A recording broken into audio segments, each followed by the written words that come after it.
Imagine him sitting with us here. Ugh, my stepmom sneered on stream, live from the vacation I paid for. I canceled their perks and sent them a gift bag that made the whole lobby gasp. When they came back, they were never the same again. Can you imagine him sitting with us here? Ugh. She wrinkled her nose like someone had just farted in the middle of a five-star dinner. The camera shook slightly as my father chuckled off-screen. Oh, don't even say that. You'll ruin the vibe. Too late, she muttered, brushing her freshly bleached hair behind her ear. I swear, he's like a walking cringe. Just hovering around, asking weird questions, looking like he doesn't belong. Then she took a long, smug sip from her mimosa and added with a laugh, "Good thing we paid for this trip so we could enjoy some peace." I paused the stream, stared at the screen like it might apologize. Peace. They said they paid for this trip. Funny. I didn't remember them pitching in when I dropped over $5,000 to book this so-called anniversary gift. I didn't recall a single thank you either. Just a quick, well, it's about time we did something nice, and a reminder not to tag them in any of the booking emails. We wanted to look like we paid for it ourselves, just for the photos. But this was next level. I rewound the video just to be sure I hadn't imagined it. He'd be sulking the whole time, my stepmom said. Sitting there, judging. Probably counting how many shrimp everyone eats. You know how he is. Like he's doing us a favor just by existing. And then the final blow. If he were here, I swear I'd ask the front desk to cancel our reservation. My stomach tightened, and not because of the cheap frozen pizza I'd had for dinner. My phone buzzed with a notification. Dad and Lisa are live from Paradise Cove. Yeah, my Paradise Cove. The one I paid for. The one I wasn't even invited to. I took a breath and hit play again. Cheers to freedom, my stepmom smiled, clinking glasses with my dad. No drama. Just us and the good life. I let the video play to the end, then sat there in silence. No rage. No yelling. Just a strange, quiet kind of clarity. Then I picked up my phone, opened the travel app, and clicked cancel booking. One by one, everything unraveled. Their rental car, gone. Spa appointments, canceled. The private boat dinner I'd upgraded to for $600, refunded, rebooked, under someone else's name. And I wasn't done yet. Before they had a chance to figure it out, I called the hotel and arranged one last thing. A gift bag to be delivered to them, right in the center of the marble-floored lobby, at peak check-in time. What was inside? Let's just say, it made everyone stop and stare. That was the moment everything changed. They left for vacation as my ungrateful family. They came back, different. But I wasn't waiting for their apology. Not this time. You know, you should smile more in photos, my stepmom once told me, holding her wine glass like it was part of her hand. You always look so anxious. Maybe because I'm the one paying for everything, I replied without missing a beat. She laughed, like I just made a joke at my own expense. The truth is, it didn't start with that vacation. That was just the cherry on top of a three-tier cake made of guilt, manipulation, and decades of, "You're not like us." Ever since my dad remarried, I've been the outsider. Not openly hated, no, that would have been easier. I was tolerated. Like wallpaper. A placeholder. A polite nod at the family table while they passed the mashed potatoes to each other and skipped over my plate. But I tried. Oh God, I tried. I paid their electric bill the month after Dad lost his job. I sent my stepmom grocery money every 2 weeks just to help out. I even helped refinance their mortgage when they fell behind, co-signing because their credit was too wrecked to qualify. I thought, this will finally prove I belong. Spoiler alert, it didn't. I know it's a lot to ask, she'd say in that syrupy sweet voice of hers. But we're just in such a tight spot. If you really care about us. And every time she said, us, she meant her, and him. And their 2 kids, my half-siblings who barely knew me as anything but the guy who brings the good gifts. Once, I overheard her on the phone with one of her friends. Yeah, we're so lucky, she said, giggling. He's like a third parent, but better. No rules, just wiring money. Wiring money. Like I was some human ATM with emotional codependency issues. Even then, I stayed silent. I paid for their beach trip 2 summers ago. I bought new uniforms for both kids last fall.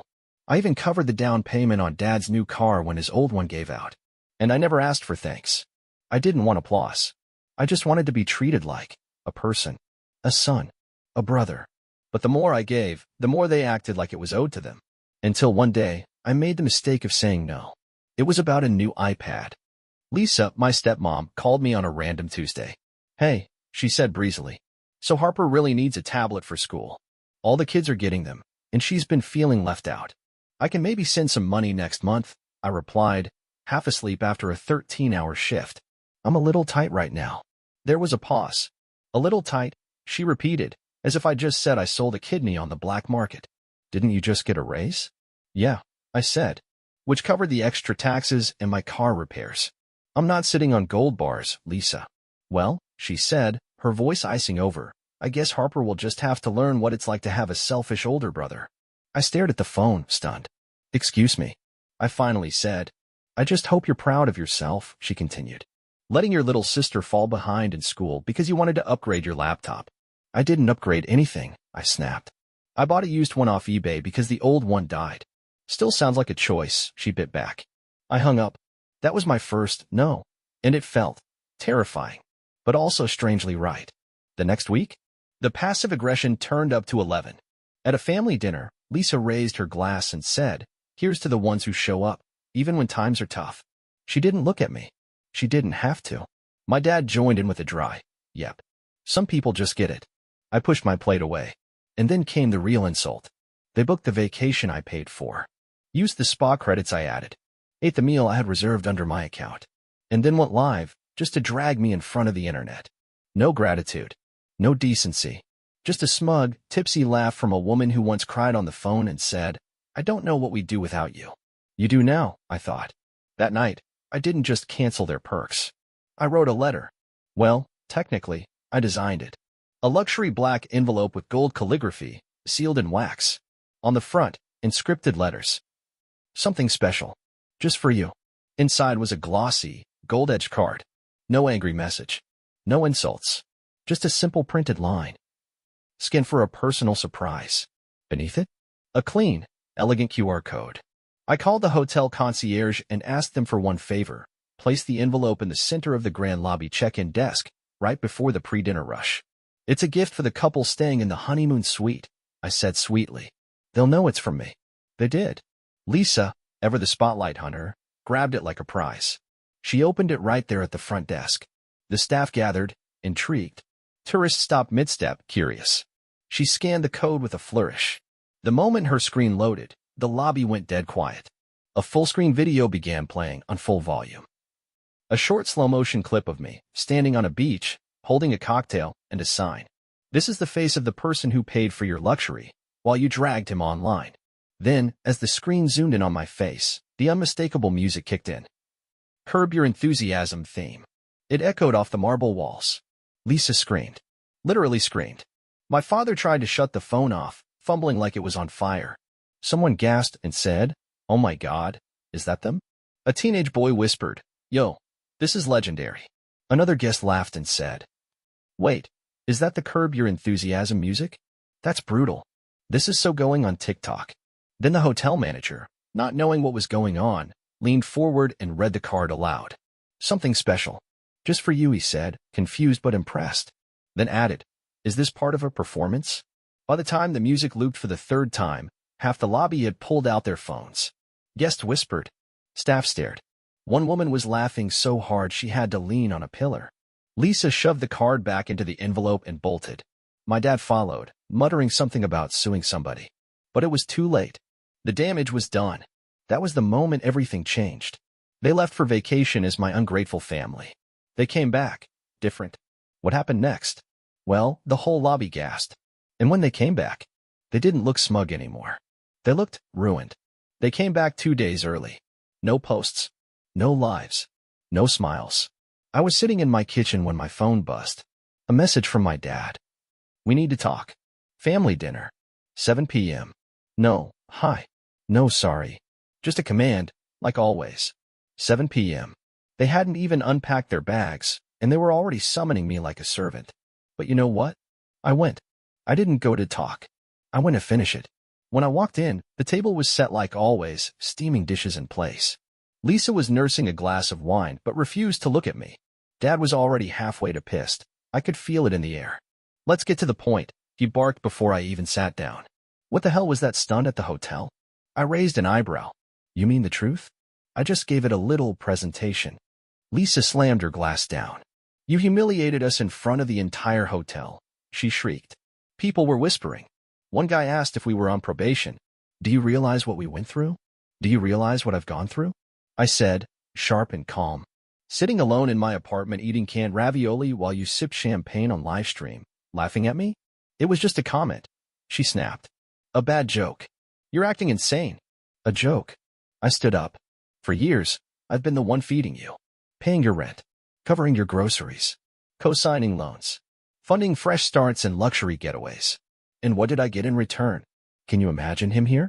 He'd ruin the vibe. Thank God he's not with us. Dad pounded the table. That still doesn't excuse what you did. You made us look like freeloaders in front of strangers. People thought we were moochers. I tilted my head. Because you are. Silence. Refrigerator humming, pin drop silence. Lisa put her wine glass down slowly. You've damaged our reputation, she said coldly. And if you have even a shred of decency left, you'll apologize. Fix this. I laughed. Deep. From the gut. Apologize? For what? For showing people the truth? For making you face what you actually are. You shamed us. Dad exploded. After everything we've done for you. I turned to him. My eyes locked on his. Oh, really? And what exactly have you done for me? He blinked. You gave me a roof and charged me guilt. You gave me family, but only when you needed money. You taught me that love in this house is just currency in disguise. Lisa stood. We gave you life. That's not enough. And you monetized every second of it. I shot back. But the game's over. I reached into my bag and tossed a folder onto the table. They flinched. What's this? Dad growled. A termination agreement, I said. I'm no longer your sponsor. Your emergency fund. Your plan B. This is ridiculous, he barked. You think you can just walk away from your own family? I leaned forward, calm, cold. I don't think I can. I am. Lisa's face was pale now. You can't just erase us. I met her eyes. We already erased me years ago. And with that, I turned, walked out the door, and left them sitting in silence, surrounded by their comfort food, cooling like their excuses. I didn't hear from them for 5 days. No texts. No calls. Number 3 a.m. guilt messages from Lisa. No fake emergencies from Dad. It was the loudest silence I'd ever heard, and it was glorious. I woke up the morning after the dinner confrontation feeling like someone had cut a 200-pound chain off my chest. My apartment looked the same. My job was still stressful, but everything inside me felt lighter. That night, I bought myself sushi. Good sushi. Not grocery store plastic tray sushi.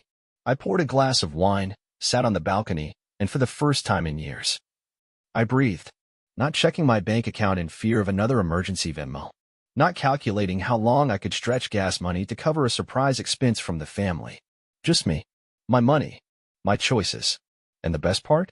I didn't owe anyone a single thing. But peace never lasts long when manipulators are losing their grip. On day 6, my phone rang. Dad. I stared at it. Let it ring. Then another call.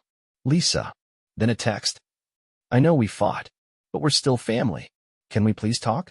For your siblings' sake. I ignored it. Then came another message, short, passive-aggressive, classic Lisa. I hope you're happy. Your brother had to cancel his basketball camp. Your sister's dance recital? Ruined. All because you made a scene. I didn't respond. So they turned up the heat. On day 8, Lisa posted a long-winded Facebook rant. It's sad when people in your own bloodline turn their backs on family, especially when children suffer. Some people just love attention. She didn't tag me.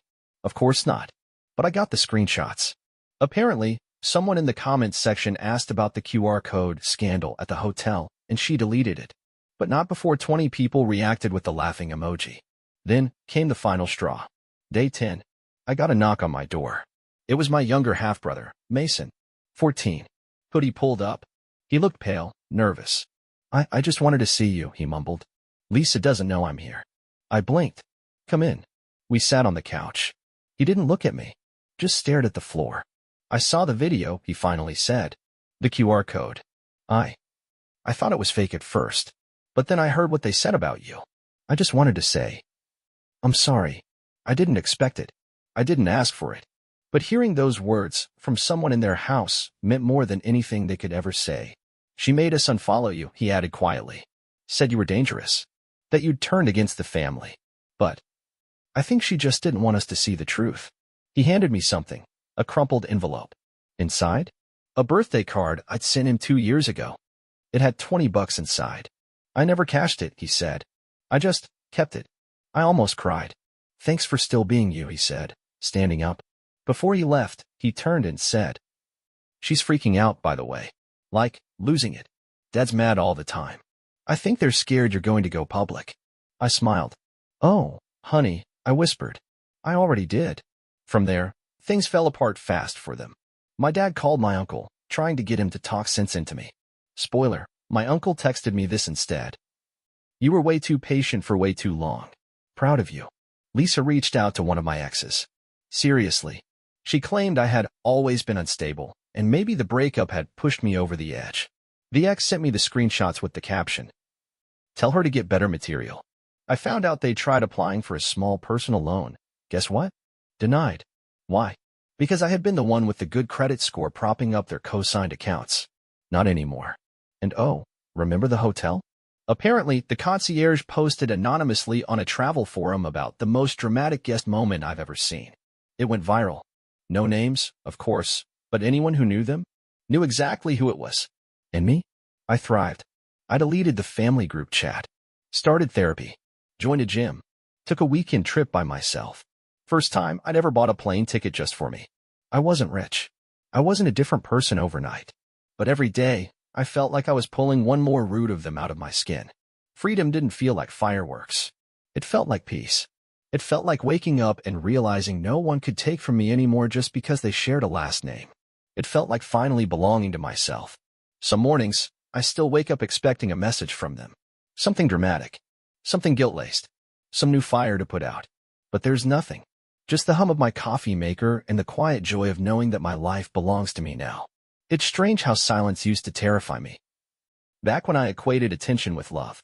Back when every dollar I gave them felt like buying a seat at a table I was never really welcome at. Now, silence is a blessing. It's proof that I'm finally free.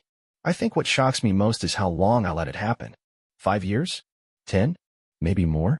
I spent decades trying to earn what should have been unconditional. Respect. Inclusion. Basic human decency. And every time I got a crumb, an empty thank you, a brief, so proud of you, I clung to it like it was gold. Because somewhere deep down, I thought I was the problem. I thought if I just gave a little more, tried a little harder, they'd love me back. But that's the trick about toxic families. They don't want you healed. They want you useful. They want you quiet, exhausted, and guilty, because those are the easiest kinds of people to control. The moment I stopped apologizing for their behavior and started questioning it, everything changed. A few weeks ago, I ran into someone at the grocery store. A woman I vaguely recognized from my parents' neighborhood. She looked at me, did a double take, and said, You're Lisa's stepson, right? I froze for a moment, then nodded. She lowered her voice, leaned in a little, and whispered, We all saw the hotel video. I braced myself. But then she smiled. It was brilliant. Took guts. They've always acted like they're royalty around here. I think you woke a few people up. I thanked her and walked away with my head high. Sometimes I wonder if they still sit around their table, spinning new stories about why I changed. I bet Lisa tells people I had a breakdown, that I was always sensitive, that I misunderstood. Maybe Dad says I'll come crawling back once I get it out of my system. But here's what they don't know.